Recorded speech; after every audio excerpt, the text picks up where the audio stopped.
I went to Night of Terror at Creamy Acres Farm in Mullica Hill, New Jersey. I'm here to tell you all about it. Watch to the end for my ratings in both individual fields and my overall score. Happy hauntings, cretins, season spookings, creeps. My name is Chris. I'm the only person talking horror on the internet. Hey guys, sorry, I was in cognito mode.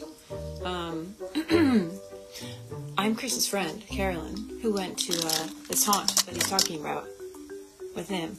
So I'm going to give you just a couple of pros and cons for me. Guess I left my portal unlocked. All good. Let's get into it. Miss Carolyn and I drove out to Creamy Acres Farm in Mullica Hill, New Jersey for their annual Night of Terror event. Though it is called the singular night, these terrors were available 15 times during the 2024 season. And though there were plenty of acres, I would not describe any of them as creamy. They also claim this to be the most fun that you'll ever have being scared, but that's Creepshow. So I don't know how much I trust these folks going in, but let's give them a fair assessment. Night of Terror has 5 attractions. The Ride of Terror, which is their haunted hayride. Harvest, Playground Clowns? Notice Playground Clowns? Don't notice? What? Clown thing. And Dark Dreams. Those 3 are successive walkthroughs following the hayride. Haunted Paintball Hayride is the 5th and add-on experience that we did not get to go to, thus I am not able to cover that. So let's start with the Ride of Terror. The hayride was awesome. I agree. Don't be fooled. The name is the only generic thing about the Ride of Terror. Running at just over 23 minutes for us, this mix of environments that are dressed, barn-type areas that the ride pulls into and stops for scenes to play out, and all things lurking within. I loved the sound design. There was music or effects going at times and dead silence when appropriate. The performers were all top-notch, giving their all, which was impressive considering we were the last ride of the evening. I loved that they used some lesser-used gags. Namely, one of them is they have these plastic sticks that protrude from the wall that just lightly graze you as you pass through. Like, give the illusion that you were being, touched but without it. Yeah, that's exactly it. There's also a decapitation scene in the hayride that you not only witness, but you ride under the aftermath. Yes, there is a small spray, it's just water. I loved it. And when you enter the clown section of the hayride, your eyes don't immediately adjust to see the net that's above you. You just see 2 clowns jumping down towards you. It's a hell of an effect. One that's sufficiently distracting to the point that you don't realize that other clowns have boarded the hayride while that was going on. And these aren't just regular clowns, they're murder clowns. It was amongst the best that I've ever done, and I was sorry to see it end. But end it does as you're dropped off at The Harvest. What felt largely like a slasher film come to life, The Harvest is a traditional walkthrough, featuring a mix of animatronics. The animatronics were sick as fuck. Actors and interesting scenery. The Harvest is maybe the weakest of the 4. Don't get me wrong, it's still top-notch, and it is by no means weak, but there wasn't a ton here that you can't see elsewhere. I'll put it to you this way. If you do 1 haunt per year, you will love The Harvest. If you do several, it's the one you will be least impressed with, but there is still plenty to enjoy. You return the midway to enter Clown Thing. A 3D painted neon nightmare, this is rife with clowns in a full funhouse. We were able to wear 3D glasses to get the full effect of all of the paintwork and everything that they put into it. If you get vertigo, don't wear those. You'll get sick. Carolyn requested that I tell you that she enjoyed the squishy floors. I liked that part of the ground was squishy. She did not enjoy the vertigo tunnel. I just close my eyes and run through it and hope for the best. Clowns were on point. These were the most fleshed out characters of the 4 attractions, and it was clear that the performers were having a blast. But who wouldn't when you get to scare people, jump on shit, and ride down slides for your job? That fun ends, however, when you enter Dark Dreams.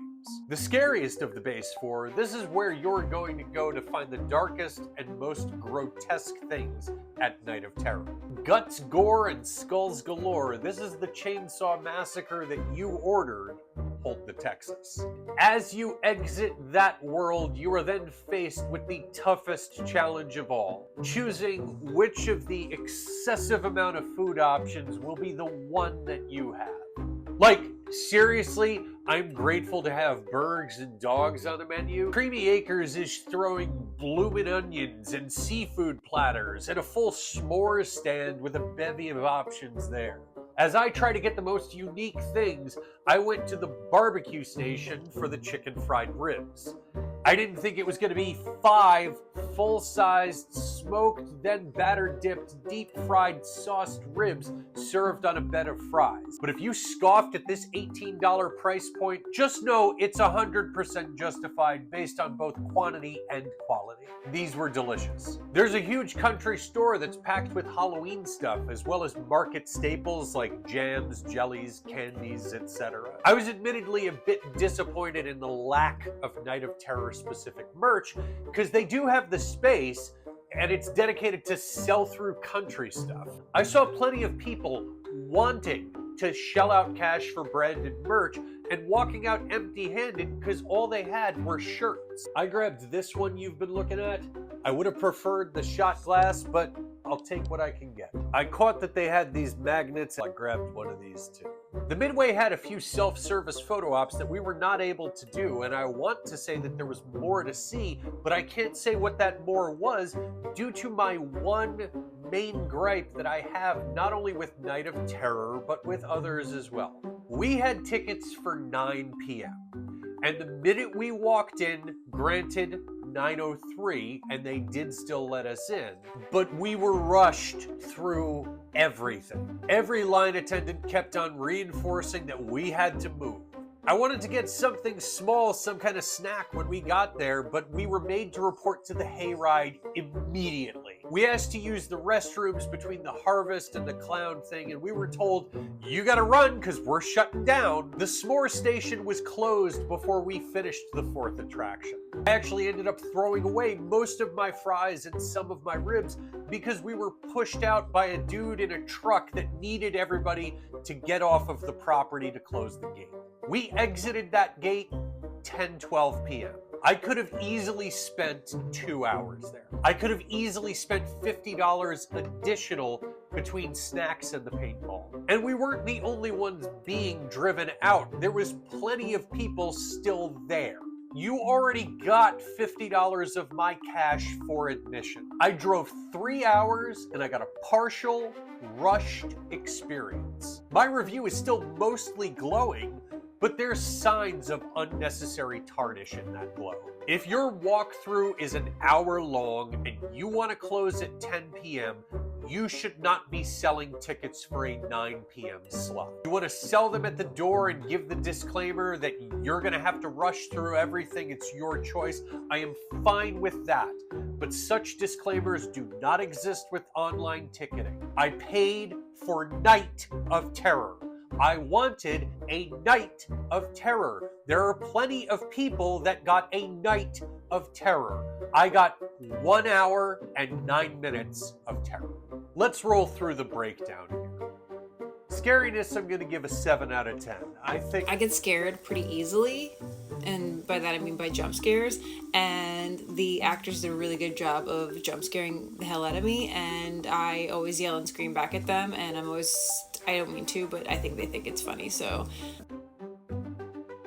I'm with that. Fun factor, absolute 9 out of 10. I am omitting the rushing from this. Objectively, this place is an absolute blast. Go with a large group, go with a small group. You're gonna have a good time regardless.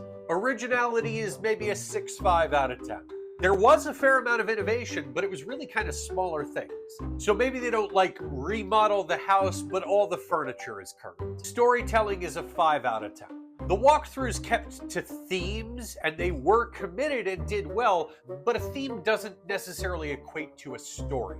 Performances, I'm gonna go 8 out of 10. The actors, so we were the last run of the night, and the actors were still on point. They were still very much in character, still very much doing the best of the best. Yeah, couldn't have said it better myself. Sets are an 5 out of 10. I loved the way that the entirety of the hayride was dressed, as well as the clown house, which was one of the better neon nightmares that I have been through. Accommodations, 7.5 out of 10. Like I said, there was more that I wanted to do that I did not get to. I feel like it probably is a 9 out of 10 spot, but I can't judge things that I can't do. Value, I'll go 6.5 out of 10. Now, I think at $50, this is definitely appropriately priced. Definitely worth the money. Provided that you get to do everything that you wanted to do. My experience was a 6.5 out of 10. Had I even got to do this for 2 hours, I do believe that this is more an 8 to an 8.5. Overall, and this is not an average of those ratings, Night of Terror at Creamy Acres is an 8 out of 10 haunt. I highly recommend it, and I highly recommend that you get there early so that you can fully experience all the incredible stuff that they're offering. You got anything else? Other than that, I would say like pretty great. Definitely good for jump scares. Great for overall atmosphere. Would go again. Yeah, that is it, I think. Yep. Cut to Chris. Right on. Guys, you know you gotta go give Carolyn a follow right over here.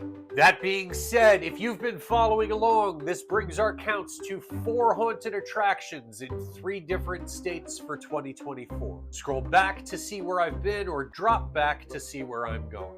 That's gonna do it for today, creeps.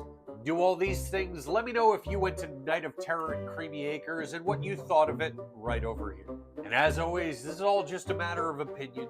Go there yourself, make your own decisions, remain critical, support haunts, support horror.